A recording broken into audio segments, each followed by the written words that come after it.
ஆண்டவர் மோசேயிடமும் ஆரோனிடமும் உரைத்தது. ஒருவர் உடலில் தோல் மீது தொழுநோய் போன்று ஏதேனும் தடிப்போ சொறி சிரங்கோ வெண்படலமோ தோன்ற அது தொழுநோயென ஐயமுற்றால் அவர் குருவாகிய ஆரோனிடம் அல்லது குருக்களாகிய அவர் புதல்வரில் ஒருவரிடம் கொண்டு வரப்பட வேண்டும். அவர் உடலில் நோய் இருக்கும் இடத்தை குரு பார்த்து அந்த இடத்தில் ரோமம் வெண்மையாக மாறி நோய் இருக்கும் பகுதி அவர் உடலில் உள்ள மற்ற தோற்பகுதியை விட குழிந்திருந்தால் அது தொழுநோய். அவரை பார்த்த குரு அவரை தீட்டுடையவர் என முடிவு செய்வார். அவர் உடலின் மேல் வெள்ளைப்படலம் இருந்தும் அந்த இடம் மற்ற பகுதிகளில் உள்ள தோலை விட குழிவாயிராமலும் அதன் மீதுள்ள ரோமம் வெண்மை ஆகாமலும் இருந்தால் குரு அவரை 7 நாள் அடைத்து வைப்பார். 7ஆம் நாள் அவரை பார்க்கும்போது நோய் பரவாமல் குறைந்திருந்தால் மீண்டும் 7 நாள் குரு அவரை அடைத்து வைப்பார். 7ஆம் நாளில் மீண்டும் அவரை அழைத்து பார்வையிடுவார். நோய் பரவாமல் குறைந்திருந்தால் அவர் தூய்மையானவர் என குரு தீர்ப்பு சொல்வார். அது சொறி சிரங்கு. அவர் தம் உடைகளை துவைக்க வேண்டும். அவர் தீட்டற்றவர் என அறிவிக்கப்பட்டவர் தம்மை குருவுக்கு காட்டிய பின் மறுபடியும் சொறி சிரங்கு அவர் உடலில் ஏற்பட்டால் அவர் தம்மை குருவிடம் காட்ட வேண்டும். மீண்டும் சொறி சிரங்கு அவர் உடலில் இருப்பதை குரு கண்டால் அவர் தீட்டுடையவர் என அறிவிப்பார். அது தொழுநோய். ஒரு மனிதர் தொழுநோயாளி எனில் அவர் குருவிடம் கொண்டு வரப்படுவார். தோலில் வெண்ணிற தடிப்பு இருந்து அது ரோமத்தை வெண்மையாக மாற்றி திறந்த புண்ணாயிற்று என குரு கணிப்பார். அது அவர் உடலில் நெடுநாளாயிருக்கும் தொழுநோய். குரு அவர் தீட்டுடையவர் என அறிவிப்பார். அவரை அடைத்து வைக்க வேண்டும். அவர் தீட்டுடையவரே. வெண்குட்டம் உடலில் பரவி நோயாளியின் கால் தொடங்கி தலைவரை குரு காண்கிற எல்லா இடங்களிலும் தோலில் படர்ந்திருந்தால் அவரை சோதித்து பார்க்க வேண்டும். அவர் உடலில் முழுவதும் நோய் படர்ந்திருந்தால் அவர் தீட்டற்றவர் என குரு அறிவிப்பார். உடல் முழுவதும் வெண்மையாகிவிட்டதால் தீட்டற்றவர். ஆனால் திறந்த புண் காணப்படும் நாளில் அவர் தீட்டுள்ளவர். எனவே திறந்த புண்ணை கண்டால் அவர் தீட்டுள்ளவர் என அறிவிப்பார். திறந்த புண் தீட்டுடையது. அது தொழுநோய். திறந்த புண் மாறி வெண்ணிறம் அடைந்தால் அவர் குருவிடம் வருவார். குரு அவரை சோதித்து பார்ப்பார். நோய் தழும்பு வெண்மையாகி மாறிற்றெனில் அவர் தீட்டற்றவர் என குரு அறிவிப்பார். அவர் தீட்டற்றவர். உடலில் கட்டி ஏற்படும். அது குணமாகி கட்டி இருந்த இடத்தில் வெள்ளைத்தடிப்பு அல்லது சிவப்பு கலந்த வெண்மை மறு தோன்றினால் அதனை குருவுக்கு காட்ட வேண்டும். குரு அதை சோதித்து பார்ப்பார். அந்த இடம் மற்ற தோலை விட தாழ்ந்து அந்த இடத்தில் ரோமம் வெண்மையாக மாறியிருந்தால் அவர் தீட்டுள்ளவர் என குரு அறிவிப்பார். அது கட்டியால் உண்டான தொழுநோய். குரு அதை சோதித்து பார்க்கும்போது அதில் வெள்ளை ரோமம் இல்லை என்றும் மற்ற தோலை விட குடிந்திராமல் சற்று கருமையாக மட்டும் உள்ளது என்றும் கண்டால் அவரை 7 நாள் அடைத்து வைப்பார். தோலில் புள்ளி படரக் கண்டால் அது தொழுநோய். அவர் தீட்டுடையவர் என குரு அறிவிப்பார். வெள்ளை மறு பரவாமல் அது இருந்த இடத்தில் மட்டும் இருந்தால் அது கட்டியின் தழும்பு. எனவே அவர் தீட்டற்றவர் என குரு அறிவிப்பார். ஒருவரது உடலில் நெருப்பு பட்டதனால் தீக்காயம் ஏற்பட்டு நெருப்பு பட்ட இடத்தில் சிவப்பு அல்லது வெண்மையான மறு தோன்றினால் அவரை குரு சோதித்து பார்க்க வேண்டும். அந்த மருவில் ரோமம் வெண்மையாக மாற அந்த இடம் தோலை பார்க்கிலும் குழியாக இருந்தால் அது நெருப்பினால் ஏற்பட்ட தொழுநோய். அவர் தீட்டுள்ளவர் என குரு அறிவிப்பார். அது தொழுநோய்தான். அதை சோதித்து பார்க்கும் குரு அந்த மருவில் வெள்ளை ரோமம் இல்லை என்றும் மற்ற தோலை விட குழிந்திராமல் சற்று கருமையாக உள்ளது என்று கண்டால் அவரை 7 நாள் தனியாக வைப்பார். 7ஆம் நாளில் அவரை சோதித்து பார்த்து தோலில் அது பரவி இருந்தால் அவர் தீட்டுள்ளவர் என குரு அறிவிப்பார். அது தொழுநோய்.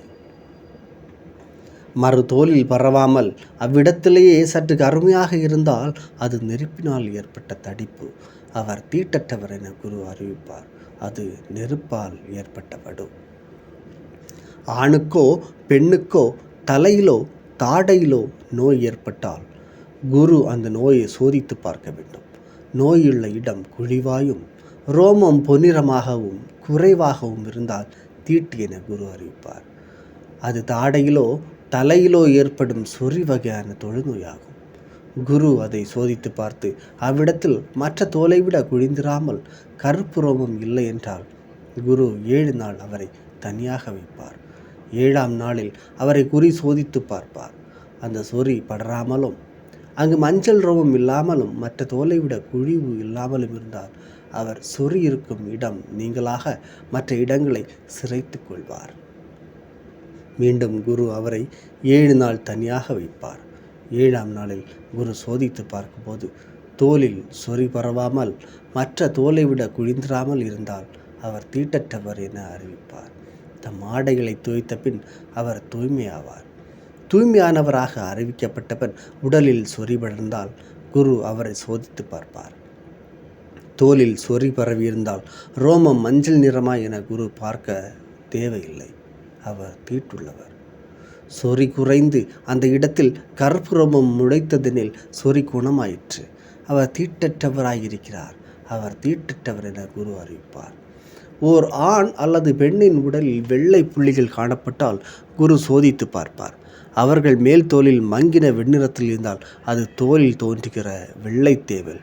அவர் தூய்மையானவர். தலைமுடிந்து உதிர்ந்து ஒருவர் மொட்டையானால் அவர் தூய்மையானவர்.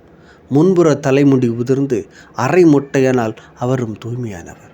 மொட்டை தலையில் செந்நிறம் கலந்த வெண்மையான புண் உண்டானால் அது தொழுநோயின் தொடக்கம். குரு அவரை சோதித்து பார்ப்பார். அவரது மொட்டை தலையிலோ அரை மொட்டை தலையிலோ உடலின் தோலில் தோன்றும் தொழுநோய் போன்ற செந்நிறம் கலந்த வெண்மையான தடிப்பு இருந்தால் அவர் தொழுநோயாளி. அவர் தீட்டுள்ளவர். அவர் தீட்டுள்ளவர் என குரு அறிவிப்பார். ஏனெனில் நோய் அவர் தலையில் உள்ளது. தொழுநோயால் பாதிக்கப்பட்டவர் கிழிந்த உடை அணிந்து தலை வாராமல் மேலுதட்டை மறைத்து கொண்டு தீட்டு தீட்டு என குரல் எழுப்ப வேண்டும். நோயுள்ள நாளெல்லாம் அவர் தீட்டுள்ளவர். எனவே தீட்டுள்ள அவர் பாளையத்துக்கு வெளியே தனியாக குடியிருப்பார். ஆட்டு ரோமம் அல்லது பஞ்சு நூலால் செய்யப்பட்ட உடைகள் அல்லது பஞ்சு நூலும் ஆட்டு ரோமமும் சேர்ந்து நெய்யும் பாவில் அல்லது ஊடு நூலில் அல்லது தோலாடையில் அல்லது தோலால் செய்யப்பட்ட எதிலும் தொழுநோயின் அடையாளம் தோன்றி உடையிலோ தோல் ஆடையிலோ பாவிலோ ஊடு நூலிலோ தோல் அல்லது தோலினால் செய்யப்பட்ட எதிலாவது நோய் பச்சை அல்லது சிவப்பு நிறமாக காணப்பட்டால் அது தொழுநோய். குருவுக்கு அதை காட்ட வேண்டும். குரு அந்த நோயை சோதித்து பார்த்து நோய் தீண்டியவற்றை 7 நாள் தனியாக வைத்து 7ஆம் நாளில் அதை கவனிக்க வேண்டும். உடையிலோ பாவிலோ ஊடு நூலிலோ தோல் ஆடையிலோ தோலால் செய்யப்பட்ட எதிலோ இருந்தால் அது வளரும் தொழுநோய். அது தீட்டானது. அந்த நோயுள்ள ஆட்டு ரோமத்தாலோ பஞ்சு நூலாலோ ஆன உடையையும் பாவையையும் ஊடு நூலையும் தோல் ஆடையையும் தோலால் செய்யப்பட்ட எதையும் சுட்டரிக்க வேண்டும். ஏனெனில் அது வளரும் தொழுநோய். அது நெருப்பில் சுட்டரிக்கப்பட வேண்டும். உடையிலோ பாவிலோ நூலிலோ தோலால் செய்யப்பட்ட எதிலோ அந்த நோய் பரவவில்லை என குரு கண்டால் குரு நோய் தூண்டியதை கழுவ சொல்லி 2ஆம் முறையும் 7 நாள் தனியாக வைப்பார். அது கழுவப்பட்ட பின் அதை சோதித்து பார்ப்பார்.